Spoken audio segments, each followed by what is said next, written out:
Elon's on that stage, jumping around, skipping like a dipshit on these things. You know it.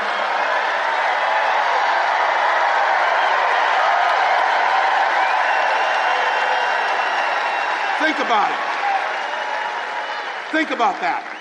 That guy is literally the richest man in the world, spending millions of dollars to help Donald Trump buy an election. Now look, they're saying the quiet parts out loud now because Donald Trump has already promised that he would put Elon in charge of government regulations that oversee the businesses that Elon runs. That's a hell of a buy. He could spend billions to make more than $10 billion on the back end. So in other words, Donald Trump, in front of the eyes of the American public, is promising corruption. That's what he's promising you. Stand up.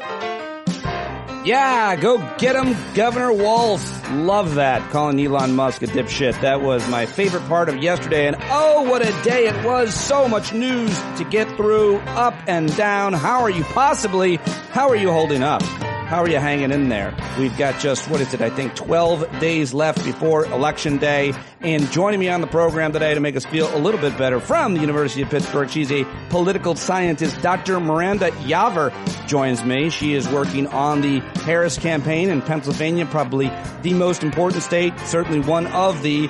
And I have a great conversation with Miranda, and I learned a lot, how we can all do more. If you want to skip ahead, skip the news segment and Clark's Clips, that's what I've named them now, then you can do that. And my conversation with Miranda begins at 33 minutes. But I have got your headlines and more coming at you right now. Can't do any of it without your support. This is independent media. Work really hard on the program every day, bringing you the best, smartest voices I can. Coming up, Mara Quint. I've got John Cryer, the actor, joining me, and Dana Goldberg from Daily Beans, comedian and political satirist. Dana Goldberg set to join me as well. I promised I'd make up for the sausage party that I had last week of a whole bunch of dude guests. I have some great female guests and the self-described effeminate John Cryer. I had a great conversation with him as well. But let's get to the news. I will see you at tomorrow night's hangout. We will commiserate. We will support each other, and we will find solace no matter what happens. We've got this community moving forward, and I am very grateful for all of you who are a part of it. And now to yesterday's headlines. I feel like the big story yesterday was this new reporting that apparently the disgraced former president raged at an American soldier's funeral bill that he had promised to pay for this young woman, Vanessa Guillen, who was murdered at Fort Hood. And at first he was very supportive of her family, said he would pay for the funeral, which is weird because the military would pay for it anyway. But eventually the bill came due, and he said, quote, "It doesn't cost $60,000 to bury a fucking Mexican." That's what he said. And a lot more. Also, I've got John Kelly audio for you. He spoke to Michael Schmidt of the New York Times. That was huge yesterday. So a whole bunch more coming at you. Finally going on the record on voice. But we need these guys, Madison Kelly, in front of cameras. Anyway, that was probably the biggest story yesterday. Another huge story was that the LA Times, the billionaire who owns the LA Times, has forbidden the paper's editorial board from making a 2024 endorsement. And one has to wonder why everybody at the LA Times didn't walk off the job as a result of that. That was a huge story yesterday as well. What else have I got for you? All right, the United States and Europe are close to finalizing a plan to provide Ukraine with a $50 billion loan backed by Russia's frozen central bank assets. That by the end of the year, according to Treasury Secretary Janet Yellen. That would be massive. Also, the U.S. agreed to give Ukraine millions to build drones.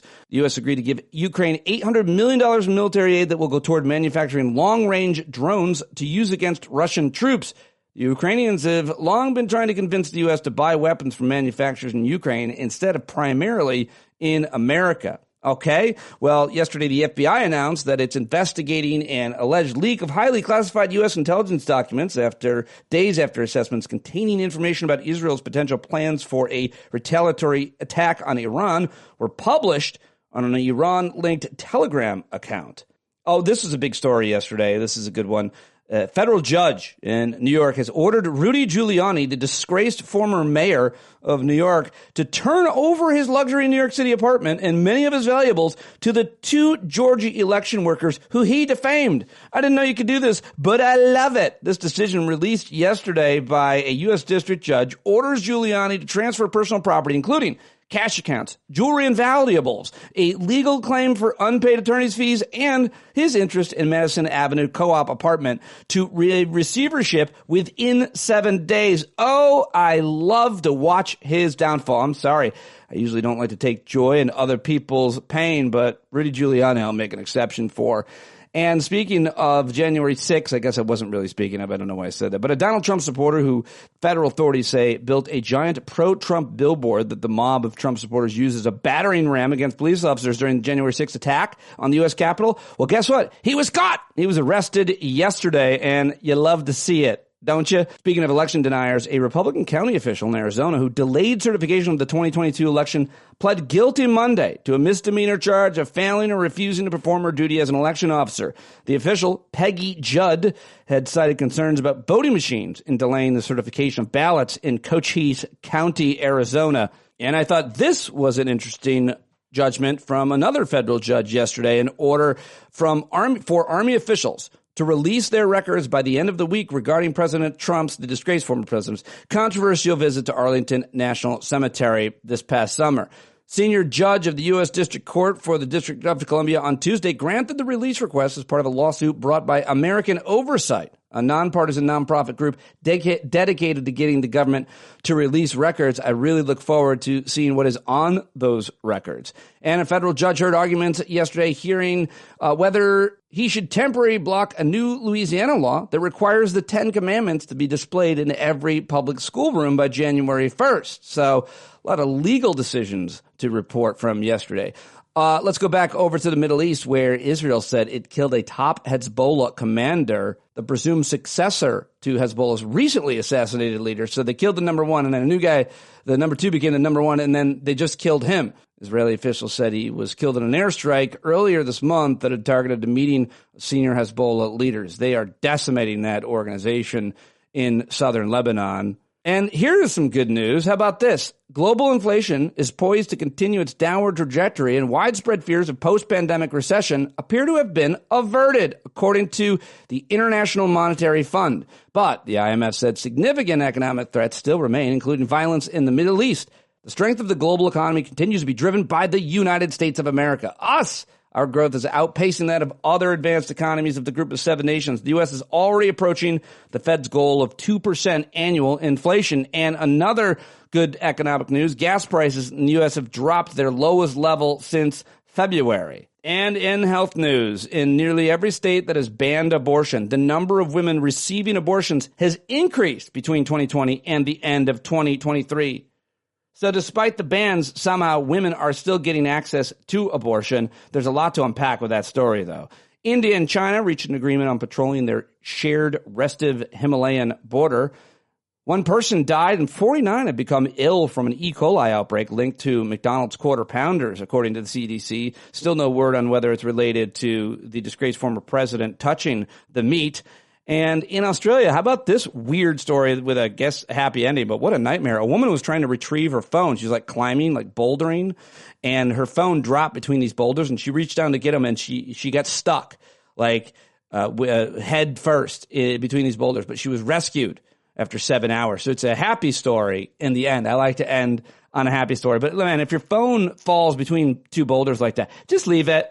Just leave it. Call for help. Get some help, and then maybe come back with people. But I wouldn't want to be out there alone, upside down between 2 boulders for very long. That must have been very scary and a nightmare. Okay, now let's get to some of the audio clips that I've got for you here. You have to hear Eminem, of course. He was in Detroit last night. He introduced former President Barack Obama at a rally, and this is what it sounded like. They introduced him, Alyssa Satkin, who is running for Senate, Congresswoman there, running for Senate. She introduces Eminem, his music plays, and then you'll hear him take the microphone briefly before he introduces President Obama. These words in the rhythm for you to know it's a rap. You said you was king, you lied through your teeth. For that, your feelings is dedicated. Detroit!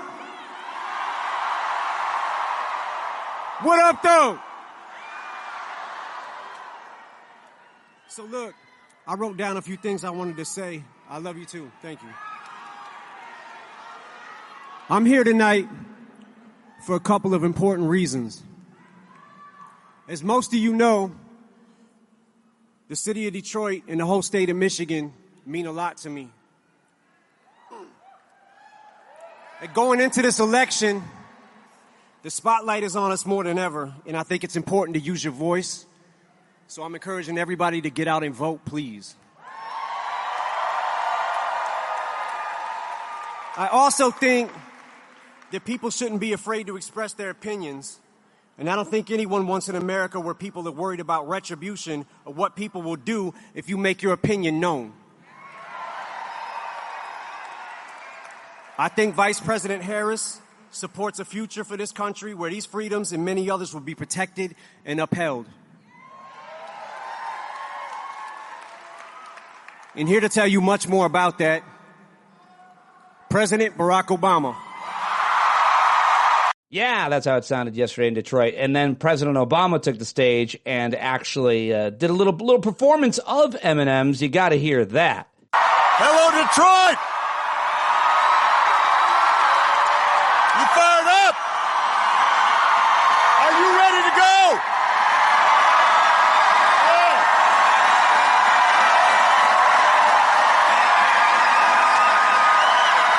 Hey, I've got to say,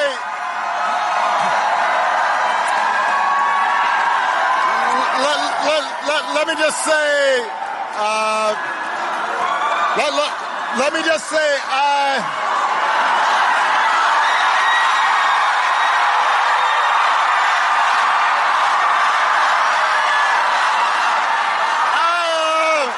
Wow. Pretty excited. I gotta say, you know, I have done a lot of rallies, so I don't usually get nervous. But I was feeling some kind of way following Eminem. Now I notice my palms are sweaty, knees weak, arms are heavy, vomit on my sweater already, mom's spaghetti. I'm nervous, but on the surface I look calm and ready to drop bombs, but I keep on forgetting.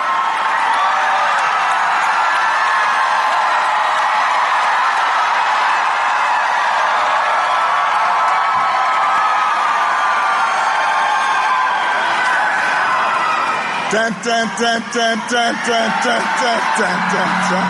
I thought Eminem was going to be performing. I was going to jump out. Love me some Eminem. I love you back. All right. I love you back. Yeah, what a opening for President Obama. They sound pretty fired up in Detroit, and here's a little more from his speech. Somebody who was raised in the middle class. She worked at McDonald's when she was in college to pay her expenses. She did not pretend to work at McDonald's when it was closed.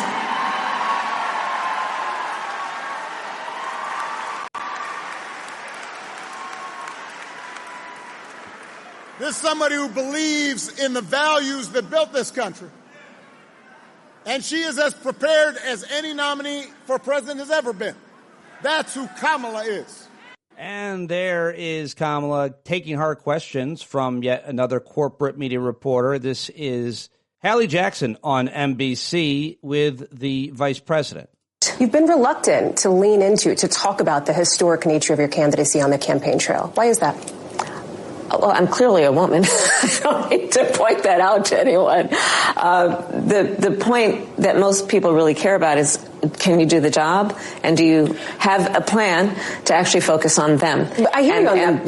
That is why I spend the majority of my time listening and then addressing the concerns, the challenges, the dreams, the ambitions, and the aspirations of the American people. They deserve to have a president who's focused on them, as opposed to a Donald Trump who's constantly focused on himself. I think that's part of why people are exhausted with Donald Trump and his approach, because it's all about himself and his personal grievances. and not about the American people, not about how are you going to help families, how are you going to help small businesses, how are you going to strengthen our economy. These are the things I'm focused on. I'm focused on investing in the new industries on which America should lead and be a global leader. Yeah, good answer. Really good answer. As always, from Kamala Harris. I have no idea why people try to make fun of her and say she's not smart or she's inarticulate and speaks in word salads. No, she's straight ahead. You know what? Here's another minute of her from that interview. That Donald Trump is running tens of millions of dollars in ads to talk about two cases, to distract from the fact that his policy and plan is also to take away the Affordable Care Act, which provides health care for tens of millions of people in our country. That his plan is to undo the $35 a month cap on insulin that impacts millions of seniors in our country. That his plan is to do away with the $2,000 cap on prescription medication, the annual cap. That his plan is to get rid of the Department of Education, which would mean getting rid of Head Start. That his plan is to give tax cuts to billionaires and big corporations and on the backs of middle-class working people.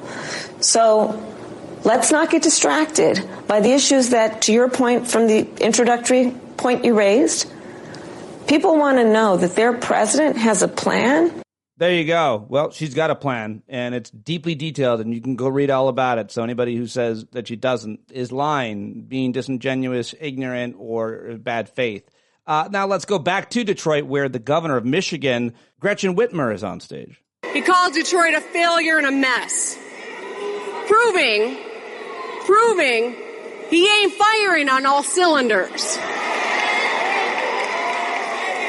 He doesn't have a clue what the hell he was talking about. And you know what I think? He ought to keep Detroit out of his mouth.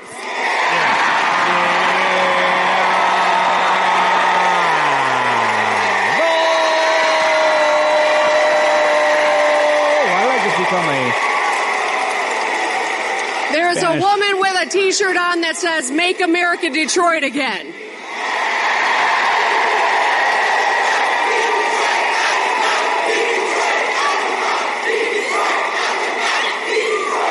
They're chanting, "Keep Detroit out your mouth." I love it. Ooh, yeah. Wish I was at that rally. All right, here now, let's go to another great rally, Madison, Wisconsin, where the governor of Minnesota, Tim Walz, is campaigning. But you know what? You know what you noticed? It takes stamina to run for president. It takes stamina to be president. And Donald Trump does not have stamina. No, he does not. He has been rambling more than the normal rambling. He calls it the weave. Donald, come on. We know there's only one weave that you know anything about. And it is not this. It is not this. Yeah, get him.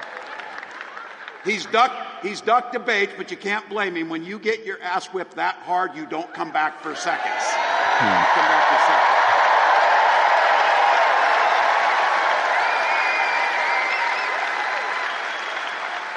seconds. He dropped out of 3 interviews, and his staff, in a moment of clarity and truth, said he was exhausted.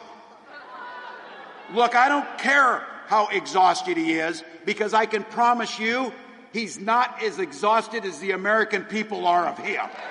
Yeah, good Tim Walz. Big Tim. Yeah, Big Tim Walz. There you go. And now I want to bring you those John Kelly clips that came out yesterday, the audio with Michael Schmidt interviewing John Kelly in the New York Times. But before that, did you see this one? Did you hear about this? Anybody hear about this guy? This also came out in this round of reporting. This is Trump's former Homeland Security official. His name is Kevin Carroll. He, too, talking about how Trump admired Hitler. There's a lot of Trump admiring Hitler, and apparently he said it to his senior staff frequently. Here's Kevin Carroll saying he certainly admires Hitler. He certainly admires Hitler. I mean, he frequently said to senior staff Why don't my generals support me the way that Hitler's generals supported him? And of course, Hitler's generals, for the most part, did not support him. They tried to assassinate him several times. But just the fact that the president would think of himself, the fact that President Trump would think of himself in the same sentence as Hitler is a terrifying thing. The man quotes Hitler. I mean, phrases like poisoning the blood of the country and enemies of the people, those are things said by Hitler and Stalin as well. And it's not as if he's accidentally quoting them. When it's brought to his attention, sir, you just quoted Hitler. You just quoted Stalin or Lenin. He doesn't mind. He says it again. All right, now I've edited together all of the clips that the New York Times released in their article. This is Michael Schmidt talking to Trump's former chief of staff, and just a little bit of insight into who John Kelly was. I'm pretty familiar with the guy, but did my research. Apparently, he was raised Catholic in Boston by an Irish father, Italian mother. He enlisted in the Marine Corps during the Vietnam War, and apparently, despite having actual bone spurs, he still went, not fake ones. His last military post that he served from 2012 to 2016 was as a four-star general leading the United States Southern Command. He was Donald Trump's first Secretary of Homeland Security, his second Chief of Staff. Nobody saw this guy. Nobody saw the disgraced former guy closer during his time as president than John Kelly and his Chiefs of Staff. And all of them have denounced him, except for Reince Priebus, I think. But Mick Mulvaney has spoken very poorly of him as well. And John Kelly is also, it should be mentioned, a Gold Star father.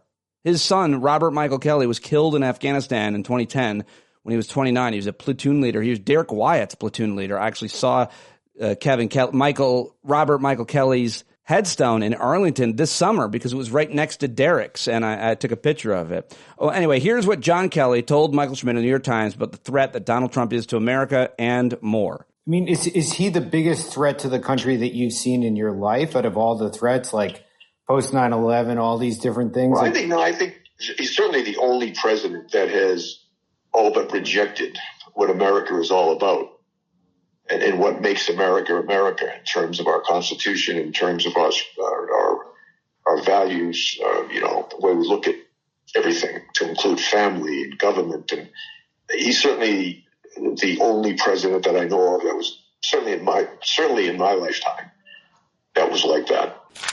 If he was left to his own devices, would he be a dictator if he didn't have people around him?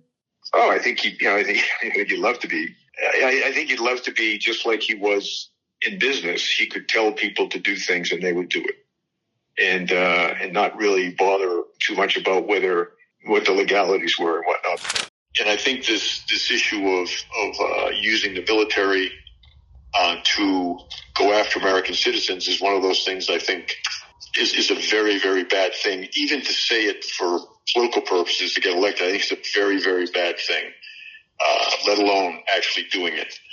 So you're saying when you saw him say that recently, and as he said on the campaign trail, that was something that really concerned you to the point that you thought, as you sat there trying to figure out what to do, you thought maybe it's worth answering some questions about this. Yeah, it is.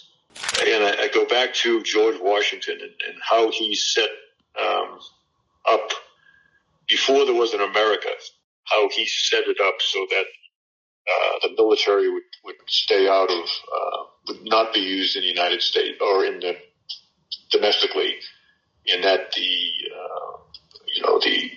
way forward was for military officers not to be involved in politics.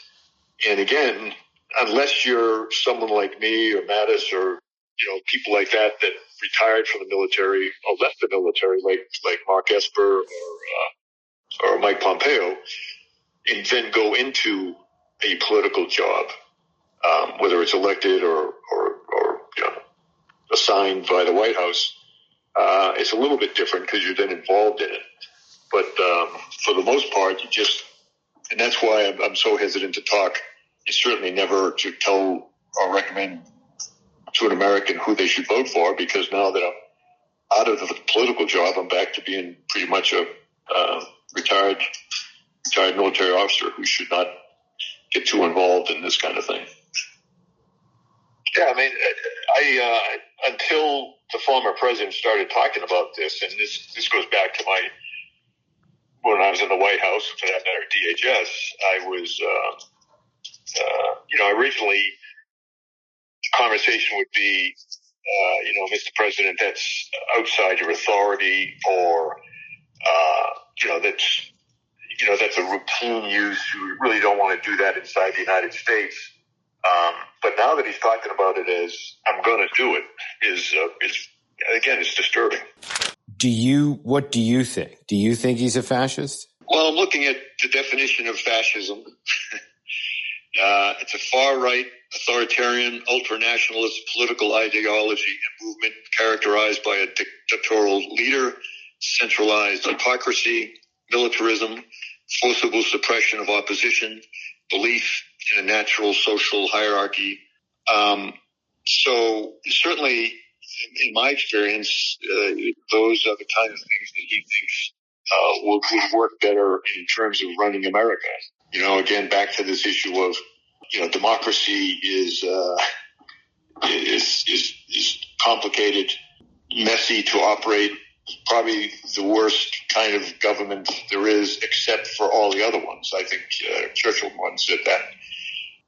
And again, our Constitution, our founders built in to the Constitution and to the way our government operates, built in a lot of checks and balances, and didn't design the government to be streamlined and whatnot. So, but certainly the former president is in the far right area. He's certainly an authoritarian, admires people who are dictators. He has said that. So he certainly falls into the general definition of fascist, for sure. Fascist for sure. I mean, the weight of who is saying that? A conservative Republican and former chief of staff calling Donald Trump a fascist for sure. So I'm hoping that the CNN, New York Times, and NBC can put that in their editorial standards, NPR, and the rest of them. I mean, if John Kelly is saying it and Mark Milley is saying it, then don't you think that you can start reporting it with 10 days left before he could potentially get elected again? God forbid. All right, deep breaths. I know. I get it. It's nerve-wracking. I'm right there with you and will be each day between now and Election Day and on Election Night. I'll be hosting a Zoom. I'll be right here holding your hand and you holding mine anytime on the Discord platform. All right, let's get to the great Trey Crowder, who's got a new riff. Love his comedy, love his commentary, and love it when it's all together in a clip like this. Hey, y'all, what in the world is up with Trump lately, man? A lot of his moves recently have been just as strange as all get out. And I know that's kind of like saying, hey, has anyone noticed that the Cleveland Browns are a hopeless misery fountain? In both cases, the appropriate response is, yeah, dude, that's kind of their whole thing. You didn't even mention the rapey parts. I know. But still, for Trump even, it's weird, okay? Let's start with the McDonald's thing, which you got to admit, pretty good metaphor. All right, Donald Trump, while doing a job he has no business doing and can barely understand, serves a long line of his supporters with all the salt and grease they can handle, which they greedily wolf down, even though it provides them no actual sustenance and, in fact, is actively making their lives worse. You kind of have to admire the poetry of it all. But still, what was the point, though? You would assume it was some kind of attempt to connect with the working man, but dude, we all know Donald Trump is a blue blood, silver spoon, lifelong, entitled, rich asshole. The goddamn Dowager Countess of Downton Abbey was more connected to working people than he is, and she ain't know what a weekend was. All right, but it's even funnier because apparently that's not what he was going for. The whole thing was just meant to dunk on Kamala because he says she lied about working there years ago. We don't know whether or not she worked there for sure, but what we do know is she grew up middle class, surrounded by regular people with regular jobs. And meanwhile, the closest Donald Trump came to a fast food employee as a kid was when his dad made him hunt one for sport on their private murder island in order to earn his inheritance. I'm just kidding. Obviously, I'm just kidding. We all know he didn't do shit to earn his inheritance. Also, they say the McDonald's thing was staged. I don't care about that part, really. It's probably better that it wasn't an operational McDonald's. I mean, imagine being a poor single mother of three, desperate for the silence that Happy Meals bring, and now you got to wait another 45 minutes because Donald Trump won't stop rambling to every car in line about how Joe Biden wants to send all of our taters to China or whatever. It's better this way. Okay, but also it's not just the McDonald's thing. He's been all over the map lately, except anywhere a regular candidate should be. His campaign has canceled every legitimate interview and appearance, opting instead to have him go on every crypto bro's favorite podcast to ramble about nothing in between ads for wiener pills and ball hair trimmers. Truly presidential stuff. So while Kamala Harris has been out here answering policy questions on openly antagonistic news outlets, Donald Trump is starting his own rallies with 15 minutes on Arnold Palmer's dick before shuffling around and staring into the abyss for an hour while random music plays. What the hell, man? I mean, however they want to spin it, it couldn't be more clear at this point that Trump's team only trust him in the most accommodating of scenarios, and even those he is dumbly fumbling. Okay, it couldn't be more obvious now that he is unraveling mentally at an astonishing rate and is totally unfit for office in this condition. And based on all of their actions earlier this year, I have to assume the Republicans recognize that and find it completely unacceptable. Right? Right, guys? Right? Yeah, that's what we all thought. Love y'all. All right, another amazing riff from Trey Crowder and yet more comedy for you. I think we need it. This is very interesting. And among those early voters, Harris leads 2-1. I mean, come on. That's hopeful. Yes. If you think about it, if you think about it, it makes sense. Harris Walls is the ticket of planning ahead. I'm pretty sure Tim Walz makes his family get to the airport 3 days early. All right, kids, pack yourself a pillow. They let you sleep in the Hudson News if you're quiet. Plus, if you slip the attendant a sawbuck, he'll let you use the pet relief area. Election day, the biggest political story in America is a dead golfer's giant penis.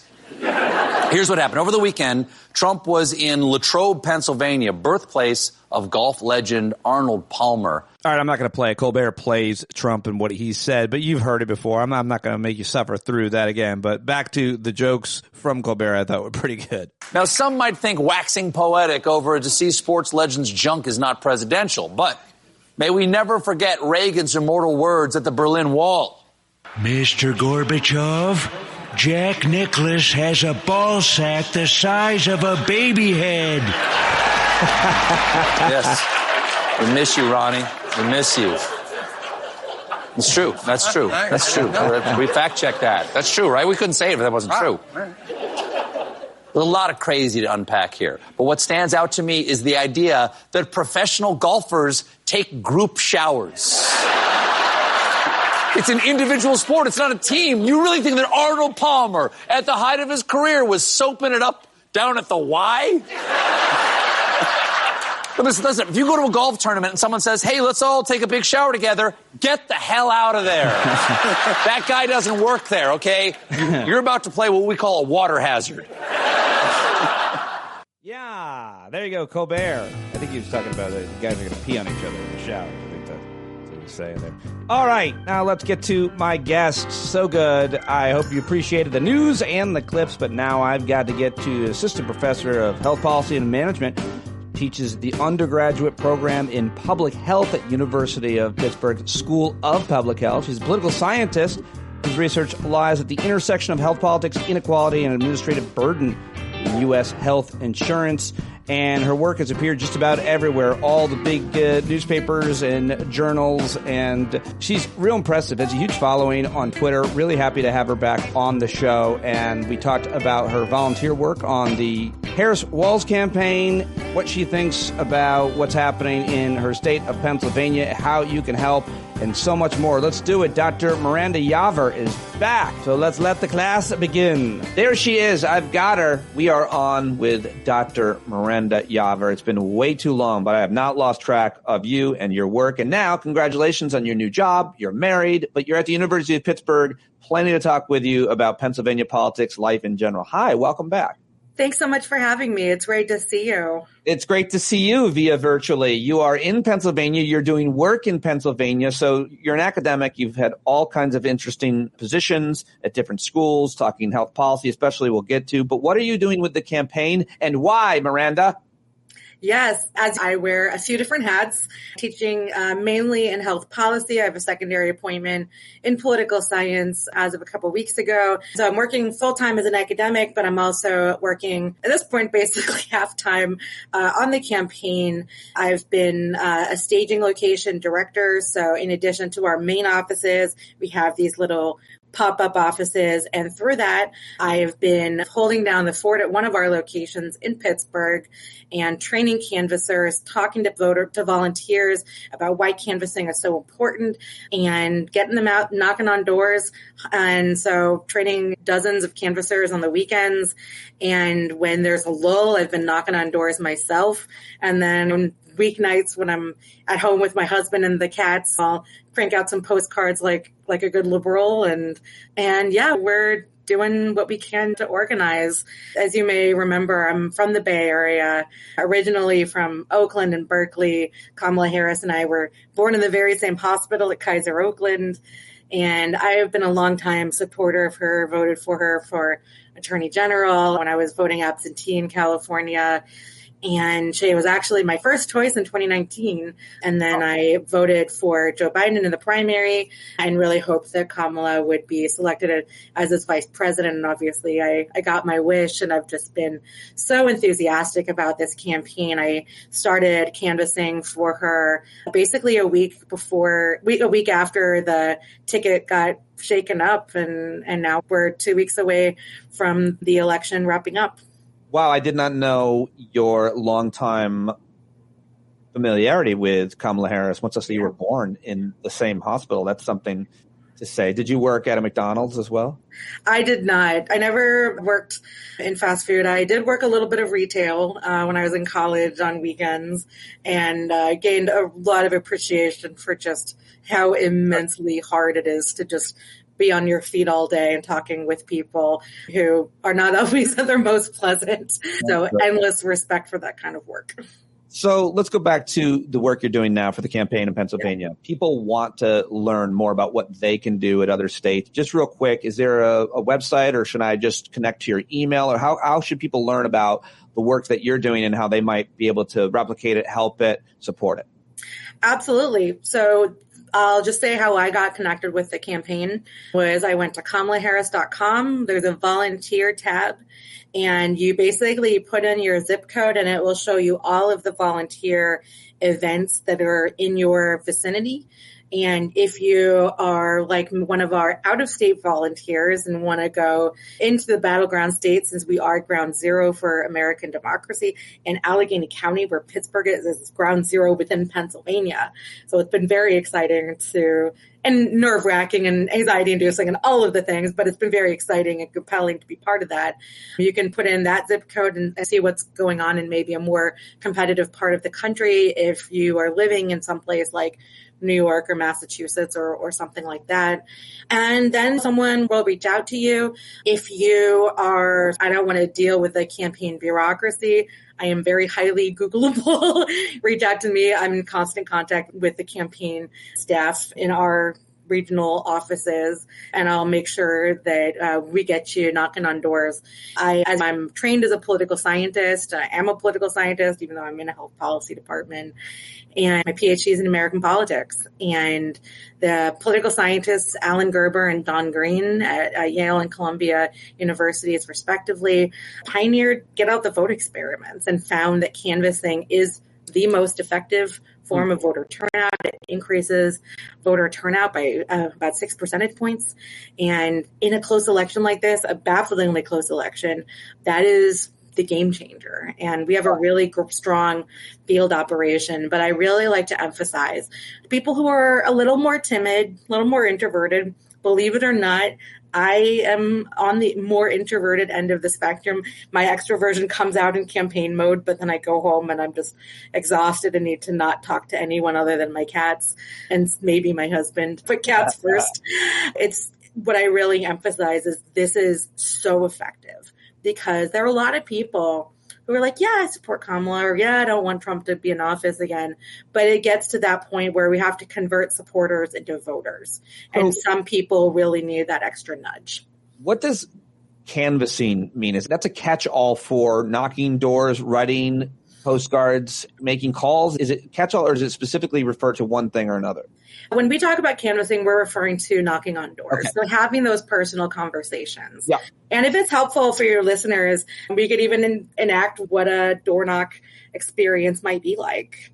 So right. Improv one, I can do anything, or we can also have you come to our hangout and explain it to people at Thursday nights, or both. Yeah. How about you pretend to be a leaning Harris, but not a diehard supporter, diehard voter. So okay. I'm going to knock on your door and ring your doorbell to make sure you hear me.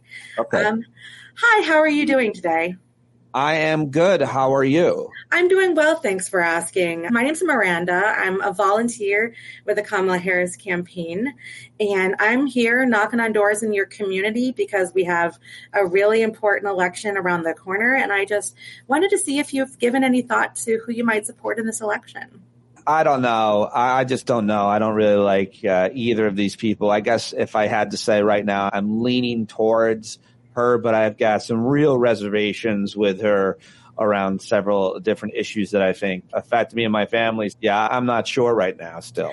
Yeah, I completely understand that there's just a lot of information to process, and we're all busy living our lives, and not all of us want to spend all of our nights absorbing all the political information. I can certainly tell you why I'm supporting Kamala, but I'm more interested in hearing about the issues that keep you up at night. First of all, do you take Christ as your Lord and Savior? I am personally not religious, but I very much respect those who are. No, I have such a hard time with this improv. I said I could improv anything, but my question now is, who are these people that are on the edge? I don't even know what to say about not being decided. Yeah. I know what the issues are that people are, or that my guy, we'll call him Gary. Yeah. Gary that you're talking to is concerned about, but I feel like if we can go back to it and say, I'm worried about immigration, I'm worried about the economy, I'm worried about the cost of housing right now, my kids' future, I'm worried about the future. And when Trump was president, things were cheaper and more affordable. If I said something like that, do you go back and forth with the folks? So there are a few different kinds of conversations that we have. And at this stage of the game, we're doing only a little bit of the persuasion and doing a lot more of crystallizing voting plans with supporters. Got it. So we're wrapping up the persuasion stage and then moving into the converting supporters into voters. But I wanted to give your listeners a sense of what it might be like. And so if you had said, I don't love her, but I'm going to vote for her. And you know what? That vote is what matters the most. How do you plan to vote? And then you might say, I'm going to vote on election day. You know what? Totally get it. Love the vibes. Love the sticker. Voting by mail can be a little less hassle because then you don't have to stand in line on a battleground state where there's going to be a lot of voting activity, hopefully. And then on election, if you're an election day voter, just always encourage you to vote earlier in the day so that life doesn't happen, doesn't come up and get in the way between you and your vote. And so those are a lot of the conversations. If someone says that they are supporting Donald Trump, my answer and that I tell everyone to say is, thank you for letting me know. Have a nice day. Move on to the next house. I have never had a bad experience with a Trump supporter. First of all, we generally have pretty well-cultivated lists, so there aren't a lot of them. But most people have better things to do with their Saturday morning than be a schmuck to a volunteer on their doorstep.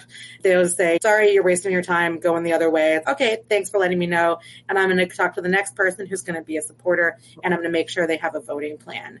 Now, I've had only a handful of conversations with undecideds.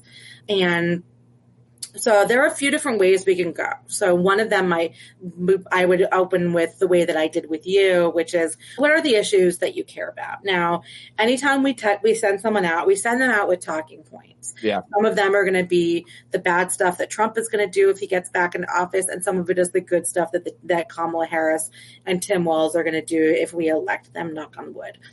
And so that way people are armed with facts and figures. But what I like to tell volunteers who come in my door is, we're in Pennsylvania.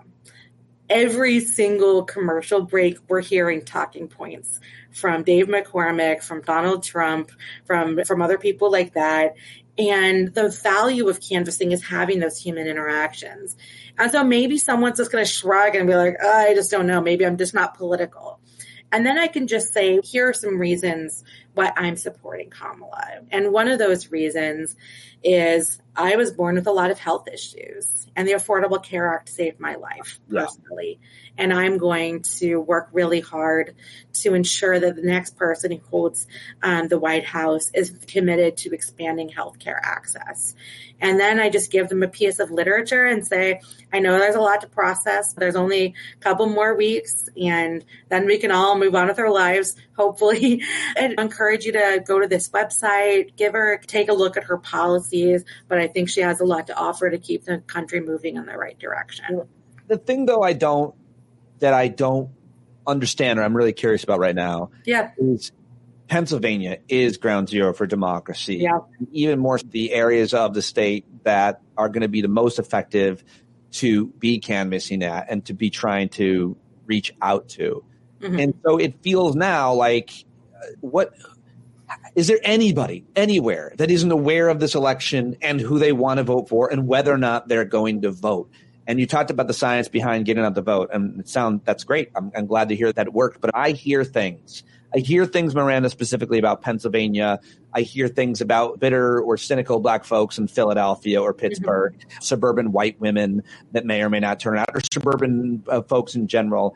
The issues that they care about, some of which are just drive me crazy, like the trans issue or immigration, things that aren't actually really concerned about that, but they're concerned about it. How do you know where to go and what to do with just a couple weeks left in Pennsylvania, given what I heard? Maybe what I heard is wrong, but how do you focus in and know exactly what to do? Because doesn't everybody already know at this point in a place like Pennsylvania where to vote and if they're going to vote?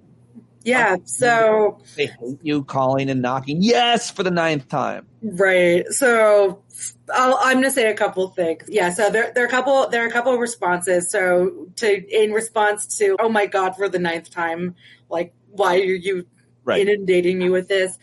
The best thing to say to someone like that is the easiest way to get people like me off of your front porch is to vote early, because then we cross you off your list. Right. And we no longer have to bother you. But until you vote, we are going to keep turning out the vote. Answer. I like that. Yeah. So it's an incentive to vote early. But in terms of don't people have their minds made up? Almost everyone does. Which is why we're really focused more on turnout than persuasion. We've done a lot of persuasion over the last few months.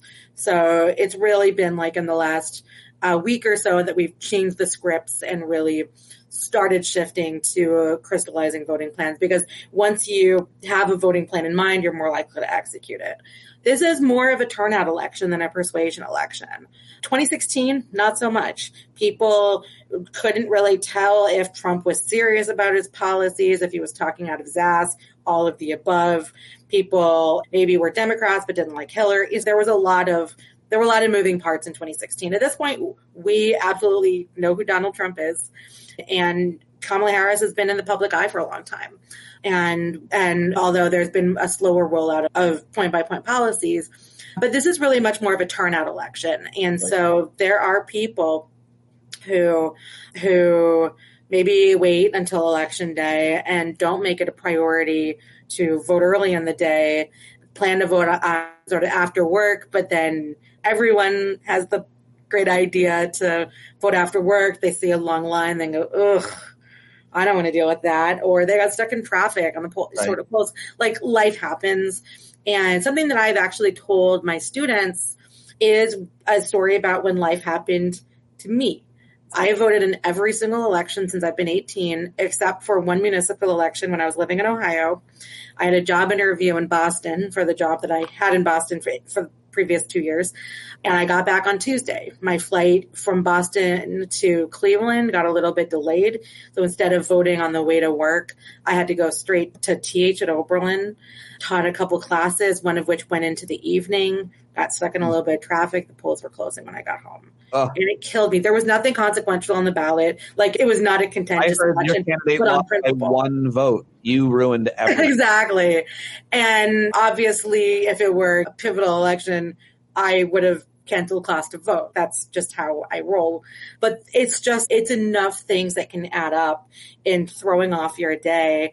And those are very realistic barriers. Like, flights get delayed, traffic happens, your coworker calls out sick, and you end up having to stay late. And so what I always really try to emphasize with people is vote early or vote early in the day, and making sure that those barriers don't arise. And that is what is going to deliver us this election. And so that's really where the margin is. It's not as much people undecided between the candidates. There's a little bit of that, but it's mostly undecided about whether to vote or just not hammering out their plan of action. Tell me what you know or what you think. Tell me the good, what makes you feel optimistic about Pennsylvania or the election if you want, other swing states, and tell me something that you're concerned about given what you know, the data, what you've heard about Pennsylvania. So maybe the bad news first. What are you concerned about right now in your state where you're? I'm concerned about the Senate. So Cook Political Report just moved Bob Casey's seat into toss-up.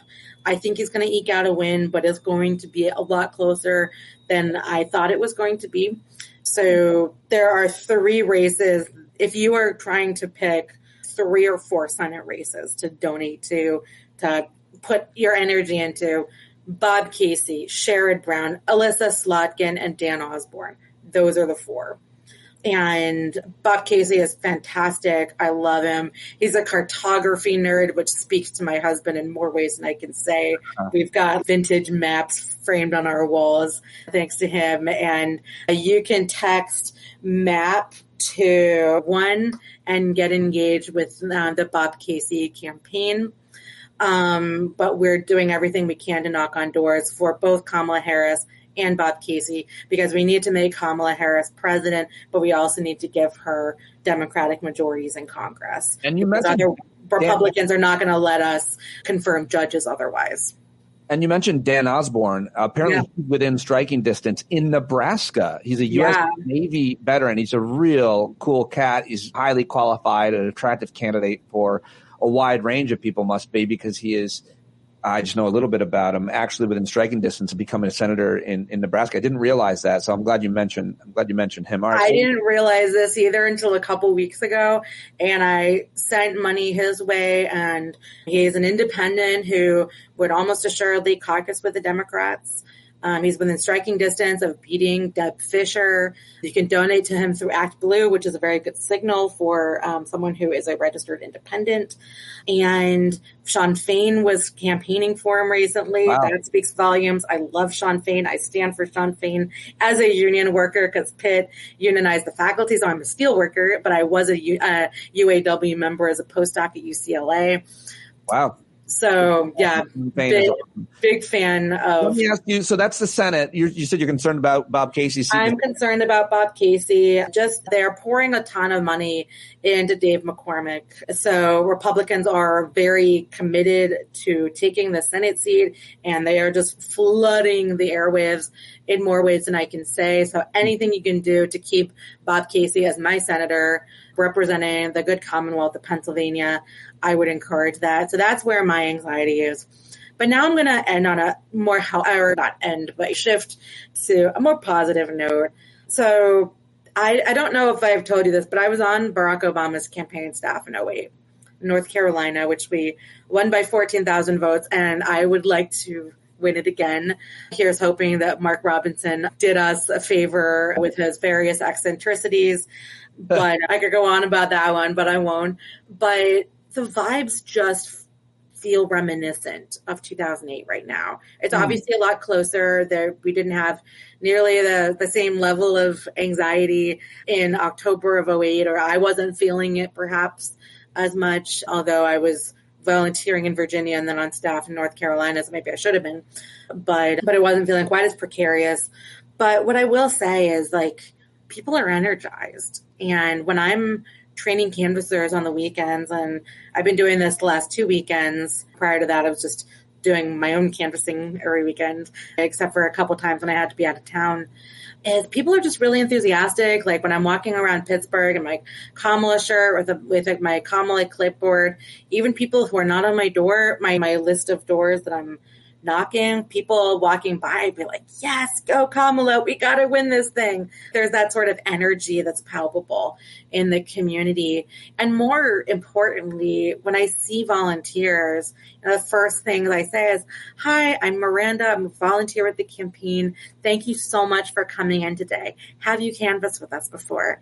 And some of them are regular volunteers like me who have been canvassing every weekend since July or August. And others are like, I have never canvassed before in my life. I don't really know what I'm in for, but we have to win this thing. And I talked with someone who hadn't canvassed since the 80s. And people are getting not just mobilized, but activated for the first time, which is really powerful to see. And part of it is fear of Donald Trump, but part of it is enthusiasm for the good around Kamala. I'm sorry, were you finished with the good news? Yeah. So I do have to ask you. No more good news from this point forward. I do have to ask you just about her. What is it about her? Like you said, you're really familiar with her from the beginning. One of the things that people have said is this horrible, sexist, misogynistic trope that happens to a lot of women, that she slapped her way to the top because she was in a relationship with Willie Brown. Apparently. And so it's just, we don't have to unpack that at all. I think it's silly and ridiculous, but what does make her so qualified as a young woman? Like, where was the ambition and the credibility to do what she did as a young lawyer, first as the prosecutor and then the AG, district attorney, then the AG? I mean, she didn't get there because she had good relationships with people. Yeah, it's only that helps. Right. I was going to say politics is about relationship building. But she's incredibly experienced, and she has she's worked on law and criminal justice from a lot of different angles. As a senator, she took on Brett Kavanaugh in a very powerful way. Yeah. And she was a really effective senator in building coalitions. She's been a really great longtime defender of healthcare access, of reproductive rights, of democracy and voting rights. LGBT rights too. LGBT rights, absolutely. She was an early advocate of beats anybody who's in Democratic politics or politics in general to gain any ground in San Francisco. You can't be anti-gay. Yeah, absolutely. And so she's been right on the issues. And also, this was a more recent signal, and I'm skeptical that it's going to go anywhere, but I love this signal that she is ready to fight over the Supreme Court. And she, in a way that I love Joe Biden. I voted for him both in the primary and the general. I campaigned for him, all of the things. But the White House Commission on the Supreme Court was very lackluster. It was pretty much designed to not go anywhere in terms of the people who were engaged with it. And for her to say we're going to be looking at Supreme Court reform was, as someone who spent years teaching constitutional law and judicial politics, something that made me really excited to have a real fighter in the White House. She's also taken on issues like Black maternal health, which is very precarious in the United States. I was actually teaching on this very subject last Wednesday in my Intro to Health Policy class with my undergrads. And if you'll permit me to give one more piece of good news, I've been also getting students registered to vote at the University of Pittsburgh. And yesterday was the voter registration deadline. I was walking around campus making sure everyone was registered to vote. And a lot of the students with whom I spoke had already voted. Great. And the ones who hadn't had gotten their mail-in ballot, or they had very clear plans, like, I'm going to vote first thing in the morning on election day, and I'm going to bring my roommate. And my students have worked through some voting plans. I tell them, don't tell me who you're voting for, but I want you to have someone to have a plan for how you're going to vote, when you're going to vote, and how you can engage someone else. And the students are listening. I love it. I love to hear that. Last question, because you are a health policy expert. I think that this argument is not made enough, and we can talk about why. But when we talk about like your earnings, your income, wealth, and economics, the individual, much less the business, we don't talk enough about the cost of healthcare, which is a huge cost for most of us. Absolutely. And we can talk about it from the standpoint of insurance, cost or treatment or whatever. We've learned a lot here about healthcare and the three legs of it in terms of quality and cost and access. Mm-hmm. But if I'm talking to somebody, sometimes I think it's a convincing argument to make to people is say, listen, okay, where do you get your health insurance from? Mm-hmm. If you vote for this person, this is the future of health insurance and healthcare in America. For sure. Yeah. If you vote for that person, this is the future. They tried very hard and came within a vote in the Senate, but thanks to John McCain, I believe, they were not able to repeal the Affordable Care Act. And had they done it, I think it would have really hurt them. But a lot of people would have died and gone bankrupt in the meantime. So absolutely. And so I wonder about that argument and how you make that best. And if you agree with me that we don't talk about it as much as maybe we should in terms of something that every individual and every family needs to consider when thinking about their finances. 100%. Unless you're really super healthy and have no problems like me, like you just have perfect bone structure and your health is perfect and you're going to be healthy through your 80s and you're never going to get hit by a car or fall, get hurt on your bike. Yeah. I have an exoskeleton made of titanium and I drank an elixir from the Fountain of Youth. But for other mortals. Yeah. As someone who grew up having health issues and has ongoing health issues, this is what got me into writing and teaching on health policy. And I'm very candid about that with my students and with others. And we were actually talking yesterday in my class about health insurance and the concept of risk. And basically young and healthy people tend to undervalue health insurance because they think they're invincible. And whereas people who are older or sicker tend to place a higher premium, so to speak, on having a really good health insurance plan, which is not always affordable. Although what I like to tell people is we're going to end up paying for it one way or another. We might pay for it on a monthly basis with a higher premium, and then we pay for less with the healthcare, or we're going to end up paying more down the line. Yeah. But one of the things that is just so important to emphasize to voters in this election is just how narrowly we eked out a win with the ACA in 2017. As you mentioned, but for John McCain, we would not have the Affordable Care Act in place. The Affordable Care Act brought the uninsured rate to an historic low. And so the fate of the ACA rested on a senator who is no longer alive and who belonged in a coalition of the Republican Party that for all intents and purposes no longer exists in Congress. And they've been replaced with the more MAGA true believers. And so this leads us to some precarity. And as we all remember from the presidential debate with Vice President Kamala Harris, when after Donald Trump ran for office in 2016 on repeal and replace, after they fought tirelessly to repeal the ACA but didn't have a replacement plan in 2017, and then ran again in 2020, now running, he still only has, quote, concepts of a plan. But then J.D. Vance, not long after the debate, stepped in it. And I wrote a Substack on this, actually, because he was asked about the health plan. And what Vance said was, I think that we need to return to high-risk pools. Now, what exactly do high-risk pools mean to someone who does not live and breathe health policy? So basically, prior to the ACA, many of us remember people like me, people with pre-existing conditions, either would get denied health insurance outright. I remember the fear of filling out a health insurance application and being ready for a denial. Or we would get segregated into what we refer to as a high-risk pool, which essentially means that the highest risk people to insure, and because of that, insurance companies would charge you an arm and a leg to insure you, which would basically make it prohibitively expensive for a lot of people. So that is what J.D. Vance wants to restore. Crazy. He wants to bring us back to charging people with pre-existing conditions prohibitively expensive costs so that then we go back to being uninsured. And so for those of us who have insurance, for example, through our employer, I have my health insurance through the University of Pittsburgh. It's through UPMC Insurance. There's a very large provider here in Pennsylvania. We might think, I'm not in an ACA plan, that's not going to apply to me.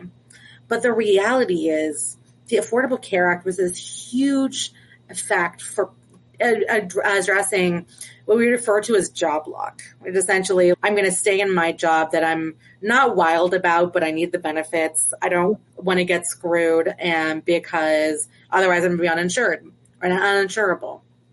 And the other alternative is COBRA insurance, which I just wrote a paper on, and it's under review, knock on wood.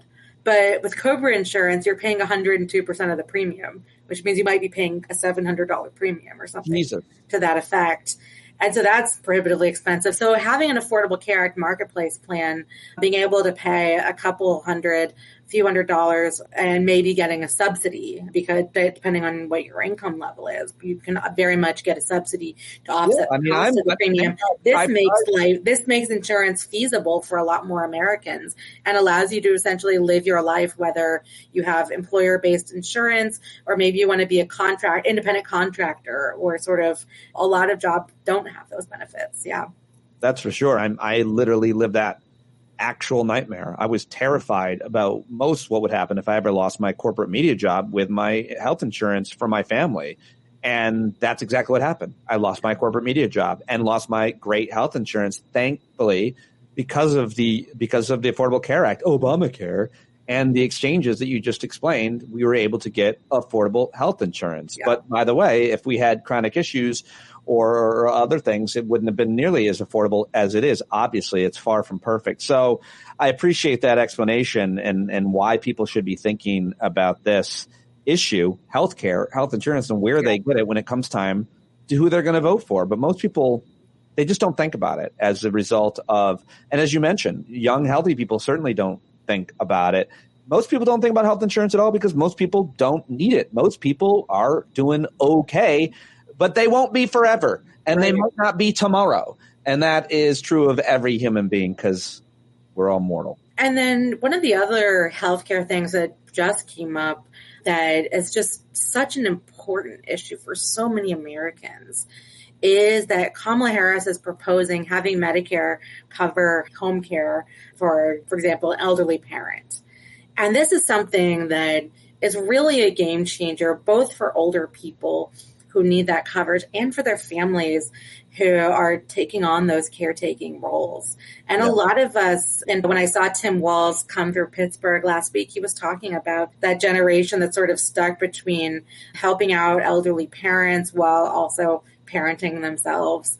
And it's a really heavy lift. So being able to improve coverage for this type of care would really be a game changer for a lot of Americans. And between that and the Inflation Reduction Act, getting insulin capped at $35 for seniors, hopefully opening up price negotiations for more people and more drugs.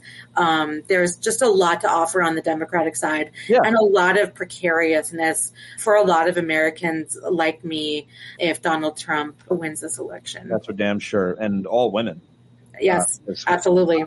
Talking about abortion, it's important and we should, but I always want to call it women's health care, women's reproductive system stuff. You may never want to get pregnant at all. You may hate kids, and the things they're going to do to women's health care because of your lady parts are still as equally as concerning. We just focus so much on abortion. Yeah. And I feel like people are setting their mind about how they feel about that issue. And I just want to be like, what about all the rest of it that affects women and not men?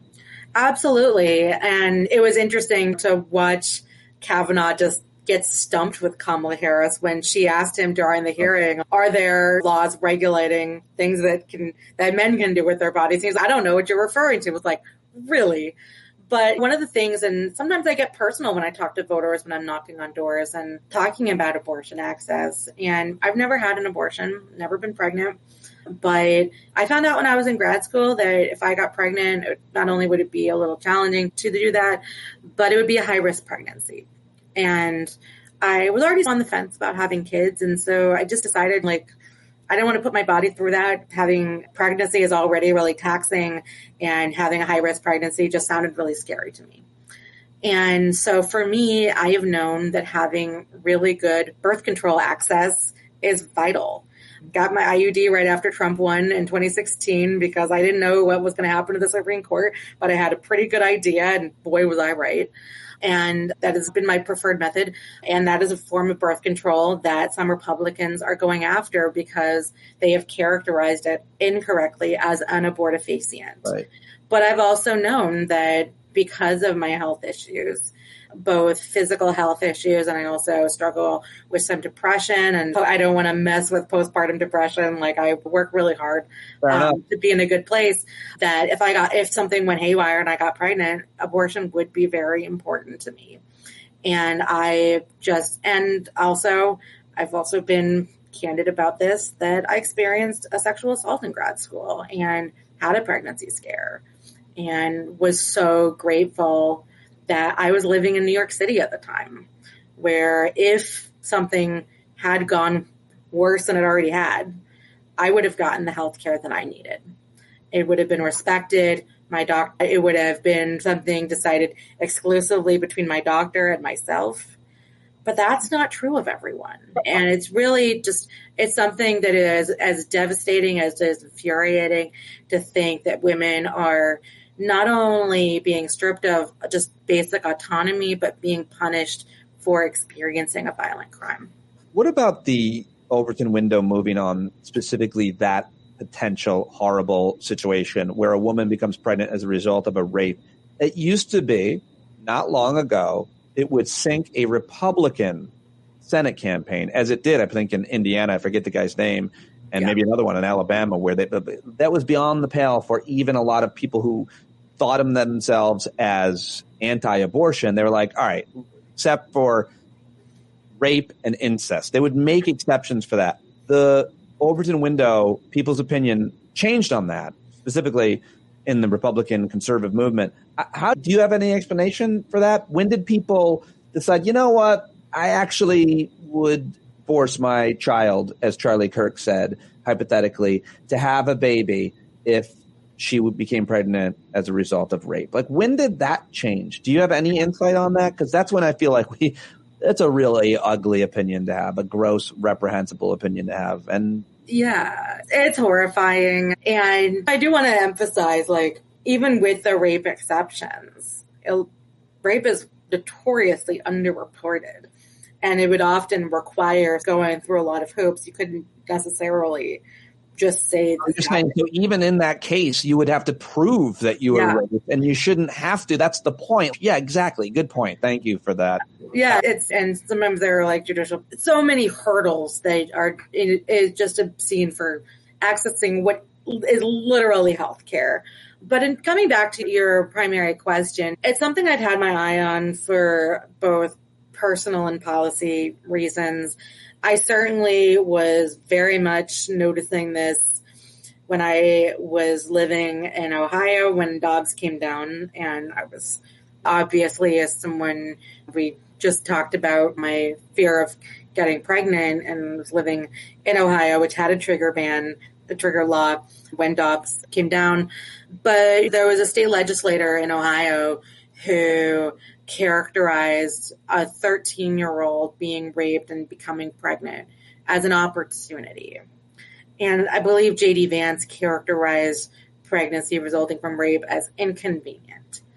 And just for those of you, and I really would never wish something like sexual assault on anyone, but just try to get in the minds of someone who has gone through this and then having to have this life-changing pregnancy and basically being sentenced to motherhood. It's just really traumatic. And I don't know how it got in people's heads that this is okay. But I will say that looking at J.D. Vance, and I can't say I was disappointed that he was chosen as the VP candidate because he definitely underperformed in 2022.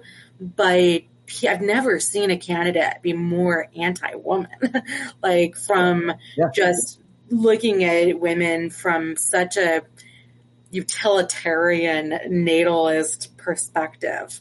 And it's very off-putting as a woman and as someone who does not have kids, not entirely by choice. I had to make decisions about prioritizing my health.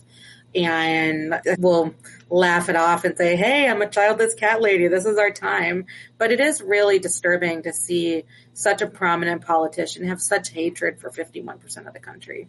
You are I couldn't agree more with it, but birds of a feather. I mean, the entire administration, we used to joke about, and it's not very funny, but it was a prerequisite to have committed domestic abuse or assault on a woman to get hired at or it was almost like a good thing. Yeah. Predators find each other to work in the Trump administration. There were so many of these guys that had, from high-ranking guys, Corey Lewandowski and what's his name, Jason Miller, I think, and you could go on and on about accusation against, if not well-founded allegations. And obviously Trump himself is a rapist, which is hard to think and imagine.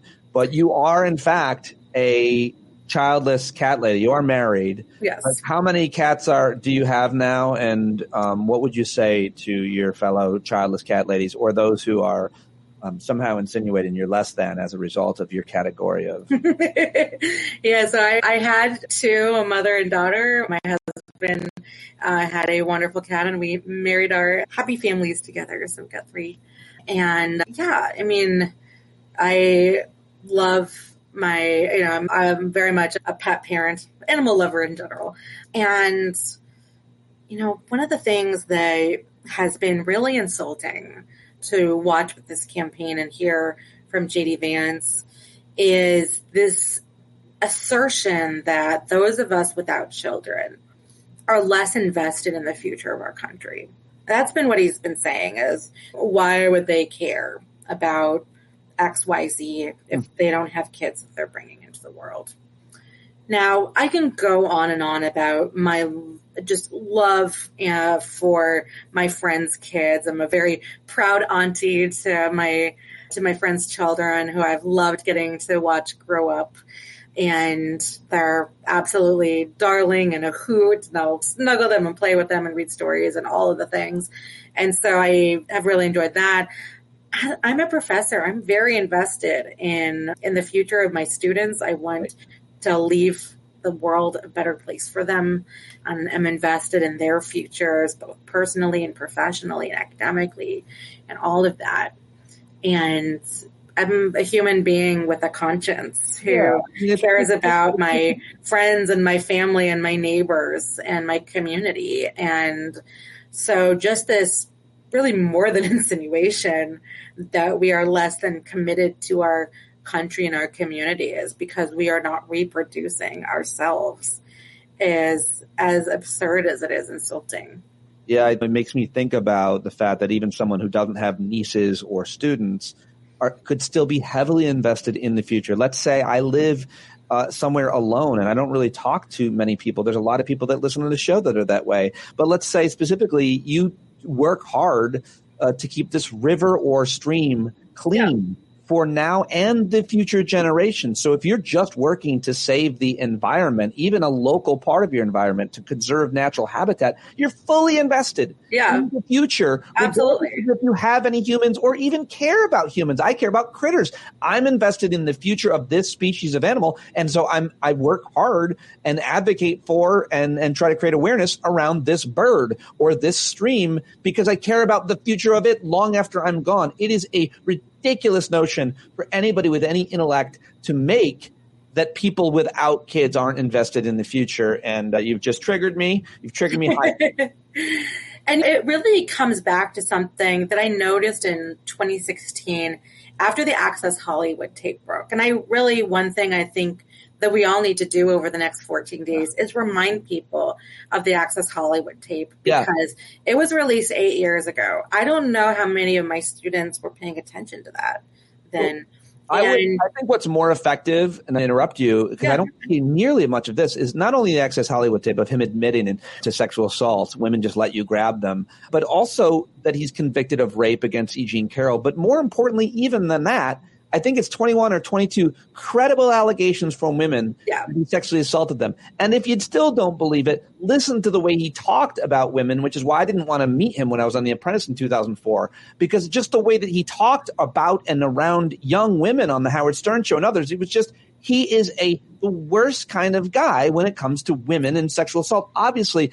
But there's so many women who have accused him of this incredibly, I want everybody to know, and I just haven't seen that campaign ad or even that article that aggregates all those credible accusations against this monster. Yeah, no, absolutely. What I was actually thinking was like when the Access Hollywood tape came out, we saw this flurry of Republicans who condemned it.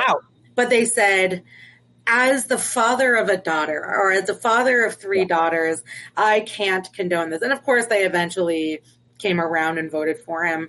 But I want to sit with this argument of I am opposing a tape in which he boasts about committing sexual assault because I am the father or parent of a daughter.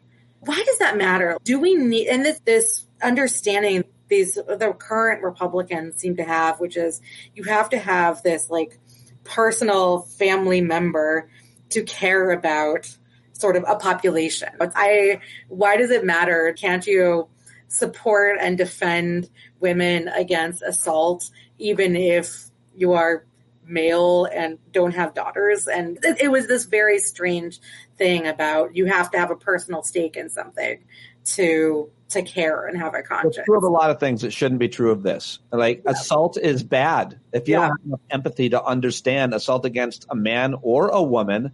I once got grabbed by a guy and I wasn't traumatized by it or anything, but I hated it. And it like upset me a lot that day. And I stopped talking to that guy. It was like really inappropriate and wrong. And at work where I worked at this gym, and it's bad. Everybody knows that's bad. No matter who's doing it against who, you shouldn't have to have any kind of special source of empathy or human experience.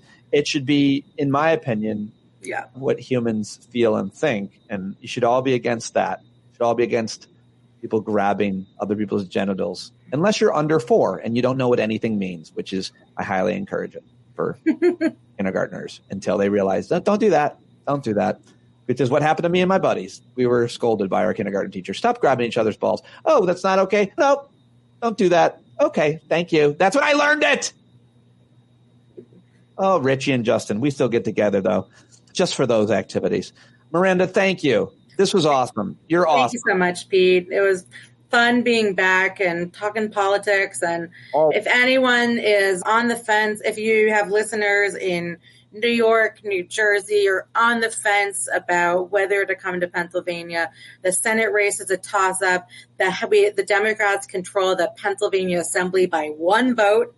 We need to hold on to it and hopefully expand our coalition. And we're only down by 5 votes in the state Senate. So we need to take both chambers so that we can give Josh Shapiro the coalition that he needs to continue to get stuff done. He's doing a fantastic job here, but we need to give him the legislative support, and we need to give Kamala Harris the Senate. And if you have any questions, you want to reach out to Miranda, reach out to me, and I'll connect you if you can't find her. Miranda, thank you so much. Awesome. Appreciate it. Thank you so much.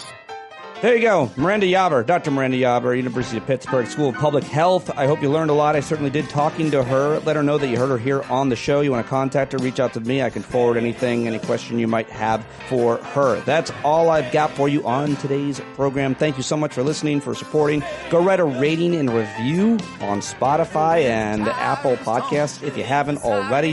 Follow on YouTube and TikTok and Threads and Blue Sky and Instagram and Twitter, of course. And that's all I can ask for outside of your support with a paid subscription, of course. You bumblebees listening all the way to the end, I value you so much. I hope you appreciated today's show, and I'm looking forward to bringing you the rest of the great guests I've got coming your way. Get outside, touch grass, get in the woods, do good things, get cardio, meditate, write, read, distract yourself, get to work. All gas, no brakes. John Carroll taking us in and out every day. Take it away, John.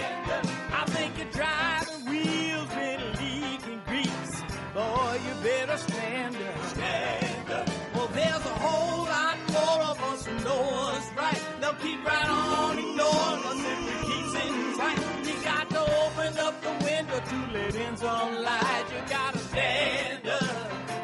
That's right. You got to rise up. You got to stand up. You gotta stare the devil straight in the eye. We got to let him know it's his turn to go. See it clear when all you hear is a lie. So get up off of your butt, get down off of your fence. Even if it ain't a very friendly audience.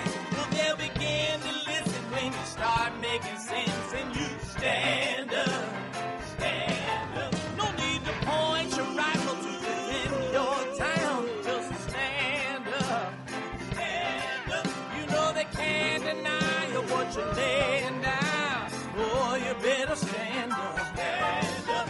Show your face of every color, yellow, black, red, and brown. She's the place where every lost child will finally be found. There's only one thing to do before we stand our ground, and that's stand up, stand up. Well, the founding fathers saw a land for all. They had to stand up, they had to stand up. They had a keen imagination for a crystal ball, drawing all the plans of stand up. But all they had to go on was the time they were in, with other causes for laws, and since they weren't even sin, they knew that change was gonna come before the change could begin. They had to stand up. All right, they had to stand up. We got to stand up. We got to look the devil square in the eye. We gotta let him know it's his time to go, and make it clear when all we hear is a lie. Why you lying awake wondering where the money all went?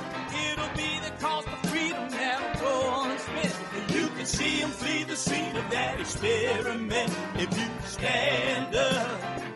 All right, we got to speak up, we got to reach up and raise your voice in every way you know how. Don't be toes up, you got to show up. Ain't no better time to do it but now. No need to pledge allegiance to no wanton tribe. Rise up, show obedience to the voice inside, and listen well and it'll tell you not to run and hide. It says stand